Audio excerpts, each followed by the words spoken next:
In this Golang tutorial, we will scrape eBay website with Go and Goquery package. It's a small Golang project for today, and I want to get from eBay titles of ads, URLs to these ads and prices. After that, I want to save the scrape data to a CSV file.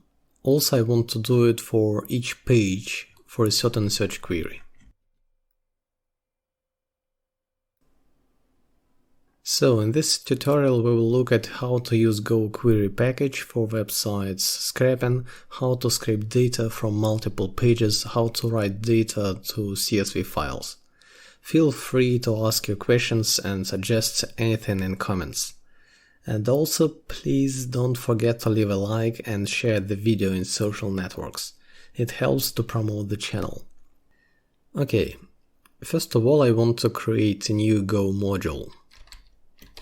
Go mod, init, and the path.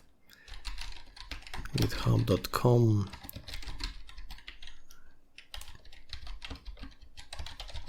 For example.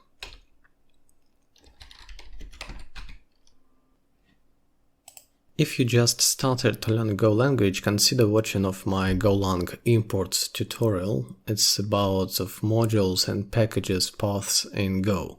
So then I want to create a brand new main Go file, and its package name will be the main2. Then let's declare the main function. It's an entry point of our program. Now to scrape the eBay website, first of all I have to perform a GET request to it and get the source code of the first page with the results for my search query. After that, I have to parse this HTML code with the Goquery library and save scraped data to a CSV file. And after that, I want to scrape a URL to the next page, then get it and scrape its ads, and so on until I get the data of all ads. So let's start with getting the HTML code of the main page of the eBay website. Let's define in the main function the URL variable. It's a string. And by the way, I want to use a Beatles puzzle as a search query. There are 700 results. And also I want to set 200 items per page. And as the starting URL, I want to use the one that's in the address bar of my browser, this one.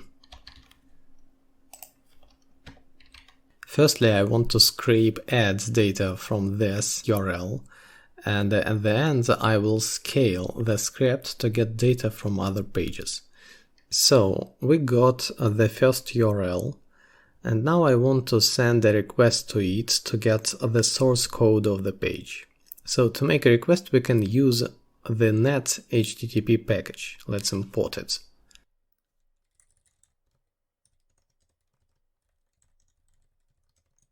Now let's create a function that will perform GET requests to a URL. I want to use a separate function because we have several pages to scrape, and to get HTML code of each page, I will call this function. So let's say it'll be get HTML that takes a URL as an argument. It's a string. And the function will return a response object. To be exactly, it will return a pointer to the response object, HTTP response. And to perform a GET request, I have to call the GET function from the HTTP package, HTTP GET. It takes the URL as an argument. And the GET method will return two objects, the server's response and an error if something will go wrong. So response and error. It will be a good idea to check the error variable, whether it has a value or not. If it has a value, it means that something is wrong with the server and we didn't get the response. Anyway, I want to see the value of the error variable. So let's check the error. If error is not nil, and I want to print this error. And of course I have to import the FMT package. I got the response from the server, and now I want to check the status code of this response. If it's not awk, that is, the status code is more than 400, I want to see it. If response status code is more than 400, then again let's print it.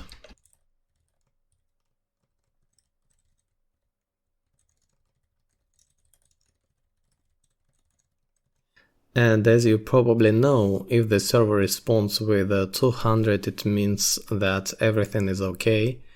301 and 302 means redirects, but it's still okay. 403 access forbidden, 404 page not found, and 500 codes are related with internal server's errors. So, if the status code is more than 400, I will see the message. And at last, the function will return the response. Now, in the main function, let's call the getHTML function.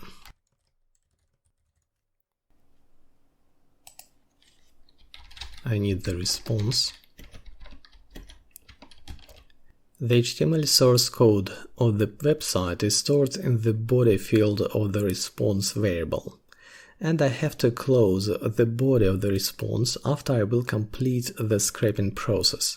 To do it, I have to use the defer keyword and call the close methods of the body field. So defer response object, I need its body, and I'm calling the close methods. Okay. Now let's install the Goquery library or package that will parse the HTML source code of the page.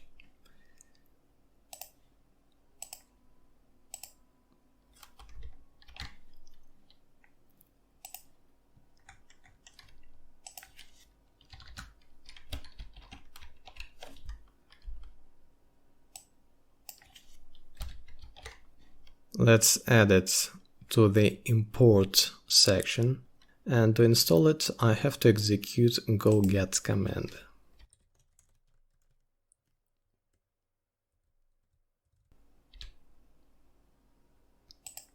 So, as we got an HTML code of the page, we have to convert it to the tree of Go objects, tree of structs, that will allow us to search through it. To do it, I have to call the new document from reader function from the Goquery package and pass into it the body of the response object. So Goquery, new document from reader. And the new document from reader function will return two objects, the document and an error. Let's unpack it. So let's check the error again. If error is not null, let's print it. And right now we got some code redundancy because we have the error checking in two places. Probably it will be a better idea to create for that a separate function. So let's create the check function. It will get an error. And let's copy this code here.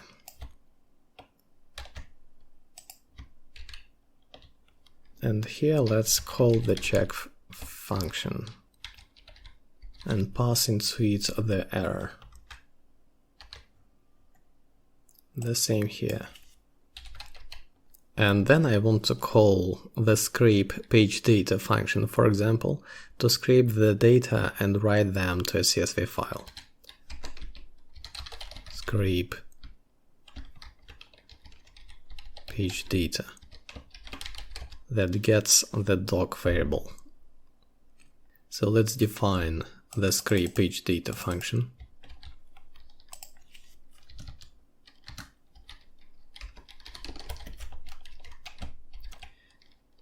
It will take the document as an argument. It's a Goquery document. It's a pointer to the document. And now let's examine the website for what exactly I have to search for. I wanted to get the title of each ad, its URL and its price. So inspect, and we can see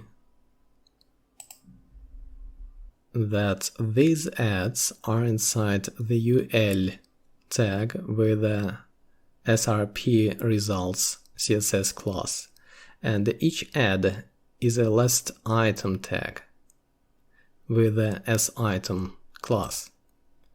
So let's get them all. Inside the scrape page data, let's call the find method of the doc variable find, and I want to find UL unordered list tag with the SRP results CSS class. And I want to get all its child tags, list item tags with the SItem class. Dot here means the class. And the find method will return a selection object as a set of elements, an iterable object that we can iterate through. And for each element I want to get the title, URL and the price. And to do it I have to call the each method. Each. The each method iterates through the selection object and it gets a function as an argument. Each method will execute this function for each element of the selection that we get from the find method. So the function has a standard signature. It takes an index of each element. Index is an integer. And an item itself. It's a goquery.Selection element. And in the body of this function I have to describe what actions should be performed with the item, with the element of the selection. I want to get the title of an ad and its URL. So let's examine it. I need the A tag with the SItem length class. Item. I'm calling the find methods and I need a tag with SItem length. And its text property is the title I want to get, and the URL is the value of its href property, href attribute. So let's get them. The title will be a text. I'm calling the text method. Let's print it.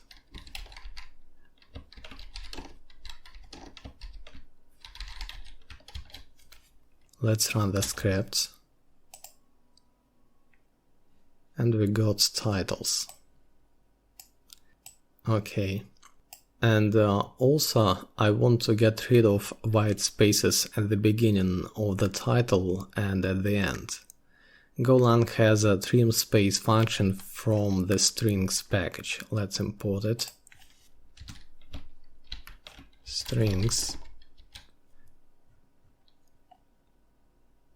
And let's wrap the text function call with strings trim space. Okay, and then the URL. The URL is a value of the href attribute. To get the value of the attribute, I have to call the utter method, utter, and I have to specify the attribute I want to get.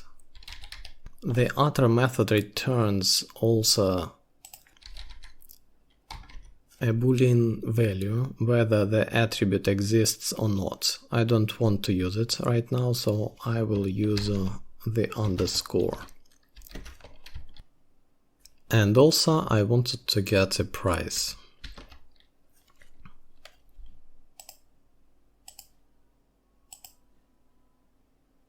The price is a span tag with a sItemPrice CSS class. Let's get it. Price span item find span with a sitem underscore price, and I need again its text. Let's print it.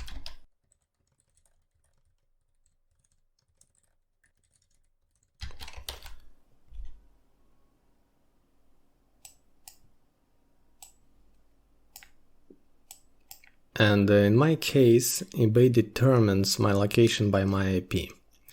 And here we can see the currency for my location, Russian rubles. I want to get rid of it. To do it, I want to use the trim function that takes a string as an argument. And the substring I want to get trimmed. So the price variable, by the way, let's get rid of spaces. Strings trim space, and here strings trim. I want to pass into it the price span as the first argument, and the substring I want to get rid of. So we got all data for each element of the selection. Now I want to combine them into a slice. It will be a slice of strings. So let's create a new variable, script data, for example, and it'll be a slice of strings. String. The title as the first, price, and the URL. And now we are ready to save the script data variable into a CSV file. So let's call the write CSV function and pass into it the script data variable. Now let's define it. It will take as an argument script data. It's a slice of strings. Let's import the CSV package from encoding module.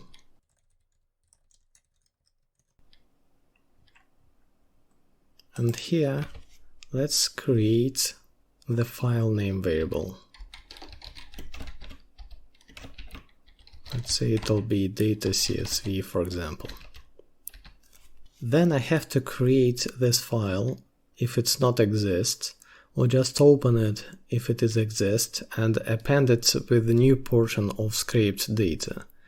To create or open a file in Go, we can use the open file function from the awesome package. So let's import it.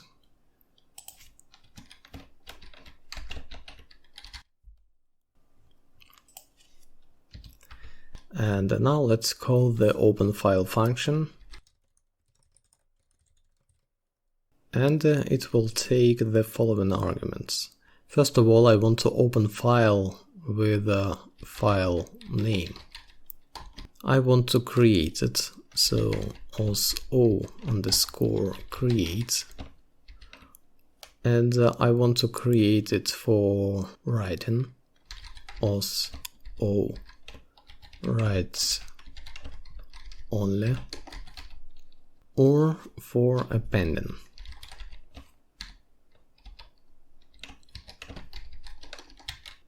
These three arguments are flags for opening the file, and the last argument is the permissions for the file. Let's say the file will have all permissions 0777, and the openFile function will return an opened for writing file object and an error.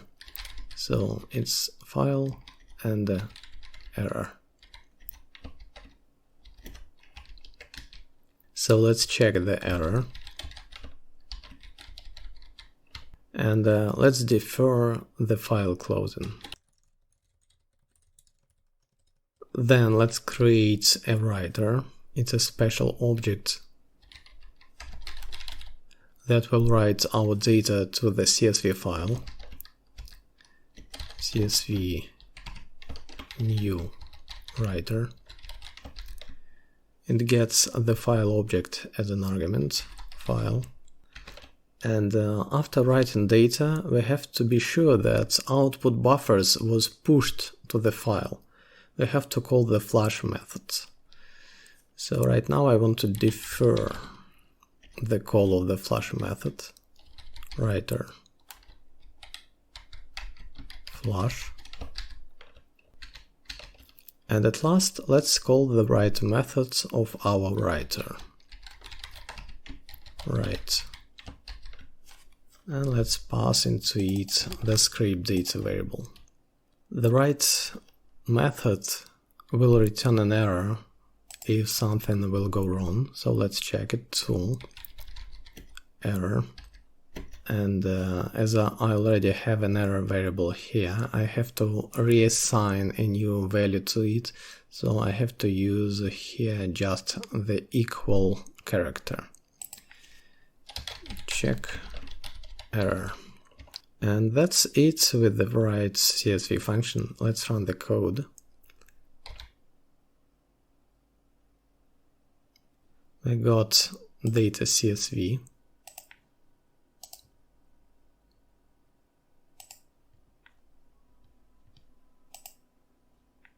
It's working.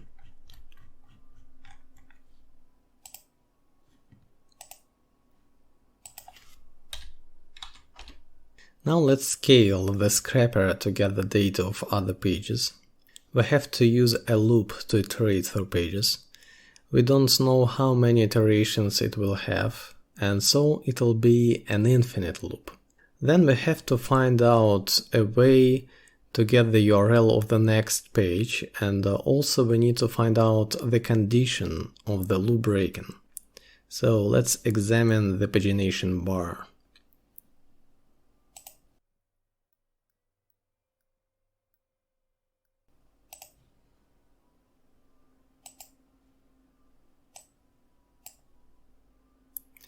It's a nav tag with a pagination class.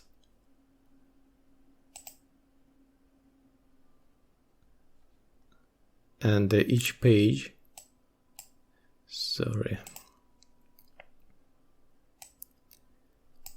and each page is an A tag inside the ordered lists tag. And I think that I need the next page button, this one. It has the link, the URL of the next page, page number 2, and it has a pagination next CSS class. Let's copy it, Then let's get the last page.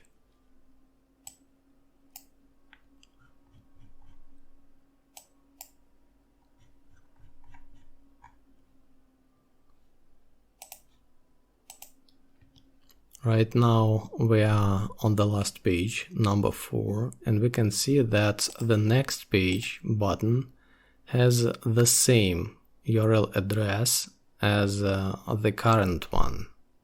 And I think that the break and loop condition will be this one. If the URL address of the next page button is the same as the URL address of the current page, then we will break the loop. So in my main function, let's define a new variable. It will be the previous URL variable.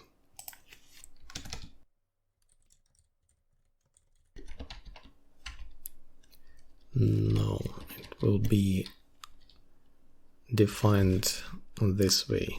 It's a string. And then let's start an infinite for loop. Then in the first iteration of the for loop, I want to use this initial address, get the response from the server and scrape it.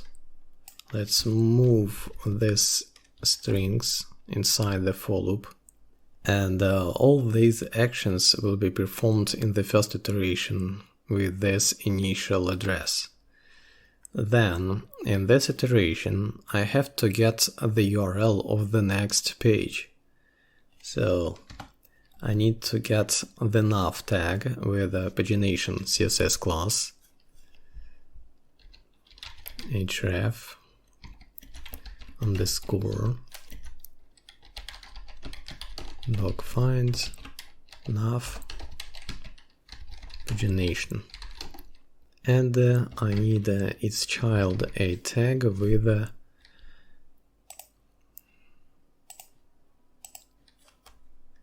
pagination next class, and I want to get its href attribute. Okay, we got the URL address of the next page. And then I want to check whether the href variable has the same value as the previous URL variable. This one. If href is equal to previous URL,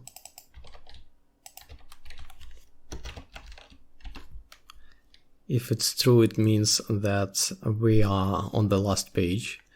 And here I want to break the loop. Otherwise, else, the URL variable, this one, will get a new value. The value of the href variable. It's the URL of the next page. And the previous URL variable also gets this value.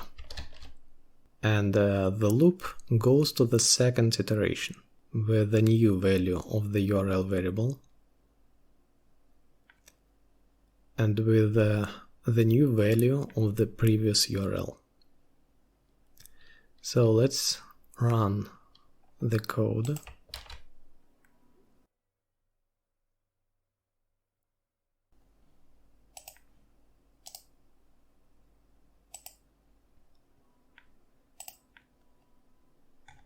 Okay.